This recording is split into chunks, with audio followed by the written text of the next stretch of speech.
Fabriquer des briques bio à partir d'urine humaine, c'est désormais possible.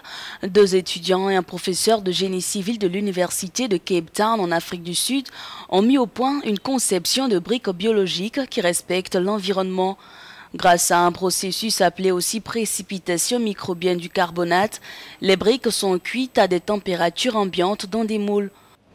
Selon les chercheurs, le procédé tue tous les pathogènes et bactéries nocives présentes dans l'urine et au bout de 48 heures, toutes les odeurs désagréables disparaissent. La première étape de la fabrication de la brique consiste à recueillir l'urine, explique cet ingénieur. Pour ce faire, nous utilisons de l'hydroxyde de calcium pour stabiliser l'urine et amener à un pH où l'ammoniac n'est pas hydrolysé, puis l'urée n'est pas hydrolysée, et nous ajoutons du chlorure de calcium pour pouvoir augmenter la concentration en calcium dans notre urine que nous allons utiliser pour la pompe, et ensuite nous la pompons dans les briques avec le mélange de sable et eau usée, et tous ces ingrédients sont présents sur la brique. Cette découverte réduit le carbone dans la production des matériaux de construction.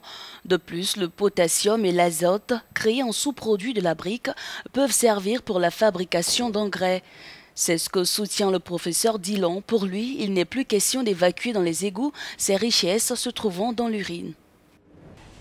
Si l'on considère par exemple la quantité d'eau usée que nous produisons à partir de nos maisons en termes de volume, l'urine ne représente qu'1% de ces déchets.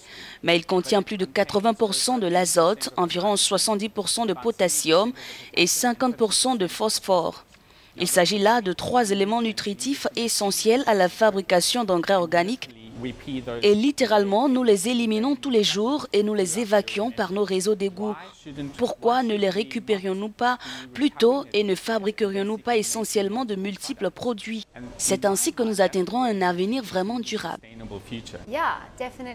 Je vois certainement une commercialisation dans les 10 ou 20 prochaines années. Il y a beaucoup d'optimisation, beaucoup de travail de laboratoire à faire, des problèmes logistiques évidents avec la collecte de l'urine, la création des engrais, et comme il y a encore beaucoup de choses à régler avant qu'ils puissent sortir dans le monde. En attendant que le processus de fabrication des briques biologiques soit bien affiné, les chercheurs continuent leurs expérimentations. Pour une brique, il faudrait environ 25 à 30 litres d'urine, soit une centaine de détours dans les toilettes.